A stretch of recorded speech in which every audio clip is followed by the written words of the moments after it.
Big boss Malayalam ഷോയ്ക്ക് അകത്തും പുറത്തും ഏറെ ചർച്ചാ വിഷയമായ കോംബോയായിരുന്നു Jasmin Gabri combo. Bigg Boss കഴിഞ്ഞിട്ടും ഇതിനെ ചുറ്റിപ്പറ്റി പലതരത്തിലുള്ള ചർച്ചകളും നടക്കുന്നു. അഭിമുഖങ്ങൾ നടത്തുമ്പോഴും അല്ലാത്തപ്പോഴുമൊക്കെ മറ്റ് താരങ്ങളോടും ആളുകൾക്ക് ചോദിക്കാനുള്ളത് ജാസ്മിൻ ഗബ്രി കോംബോയെക്കുറിച്ചാണ്. നെഗറ്റീവായാലും പോസിറ്റീവായാലും ബിഗ് ബോസ് പ്രേക്ഷകർക്കിടയിൽ അത്രയധികം സ്വാധീനമുണ്ടാക്കാൻ ഇരുവർക്കും സാധിച്ചിട്ടുണ്ട്. കോംബോ സംബന്ധിച്ച വലിയ വിമർശനങ്ങൾ ഉണ്ടായെങ്കിലും പുറത്തു വന്നതിന് ശേഷവും ഇരുവരും നല്ല സുഹൃത്തുക്കൾ എന്ന രീതിയിൽ മുന്നോട്ട് പോവുകയാണ്. എന്നാൽ ഇതേ സമയം തന്നെ മറുവശത്ത് ജാസ്മിനെയും ഗബ്രിയെയും വെച്ച് പലതരത്തിലുള്ള വ്യാജ വാർത്തകളും യൂട്യൂബ് ചാനലുകളിലും മറ്റും ഉണ്ടാകുന്നുമുണ്ട്. ജാസ്മിനെയും ഗബ്രിയെയും വെച്ച് വന്ന വ്യാജ വാർത്തകളിൽ ഒന്നായിരുന്നു ഇരുവരും രാത്രിയിൽ ബൈക്കിൽ റൈഡിന് പോയി എന്നത്. ഇപ്പോഴിതാ ഈ വിഷയത്തിൽ ചിരിച്ചുകൊണ്ട് തന്നെ മറുപടി പറയുകയാണ് ജാസ്മിൻ. സൈന സൗത്ത് പ്ലസ് എന്ന യൂട്യൂബ് ചാനലിന് അനുവദിച്ച പ്രത്യേക അഭിമുഖത്തിൽ സംസാരിക്കുകയായിരുന്നു താരം. ഞാനും റസ്മിനും കൂടെ വൈപ്പിനിൽ ഫുഡ് കഴിക്കാൻ പോയിരുന്നു.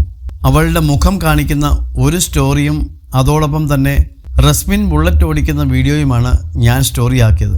എന്നാൽ അത് ഒരു പേജ് എടുത്തിട്ടിരിക്കുന്നു ഞാൻ ഗബ്രിയുടെ കൂടെ ബൈക്കിൽ പോകുന്നു എന്ന തരത്തിലാണ്.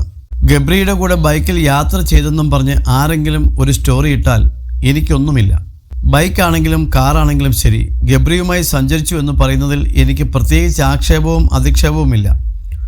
ഒരു മനുഷ്യൻ്റെ കൂടെ വണ്ടിയിൽ കയറുന്നതിന് ഇങ്ങനെ വന്ന് പറയാനൊന്നുമില്ല. ഞാൻ റസ്മിൻ്റെ കൂടെ യാത്ര ചെയ്തതിനെ ഇങ്ങനെ വളച്ചൊടിക്കുന്നതിലേ എനിക്ക് പ്രശ്നമുള്ളൂ.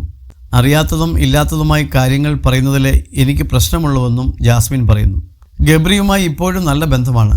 വിളിക്കാറും സംസാരിക്കാറും ഒക്കെയുണ്ട്. എന്തു പ്രശ്നം വന്നാലും ഞാൻ കൂടെ ഉണ്ടാകുമെന്ന് അവൻ അവിടുന്ന് പറഞ്ഞിരുന്നു.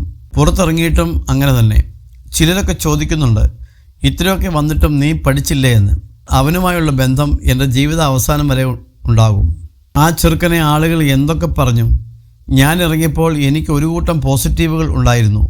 അവർ ഇറങ്ങിയപ്പോൾ അങ്ങനെയൊന്നും ആയിരുന്നില്ല സാഹചര്യങ്ങൾ. എന്നിട്ടും അവൻ എവിടെയും എന്നെ ഇട്ടുകൊടുത്തില്ലല്ലോ.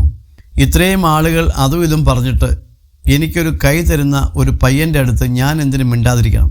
ഞങ്ങൾക്കിടയിൽ എന്താണ് എന്നുള്ളത് മാത്രം ഞാൻ നോക്കിയാൽ പോരെ എന്നും ജാസ്മിൻ ചോദിക്കുന്നു.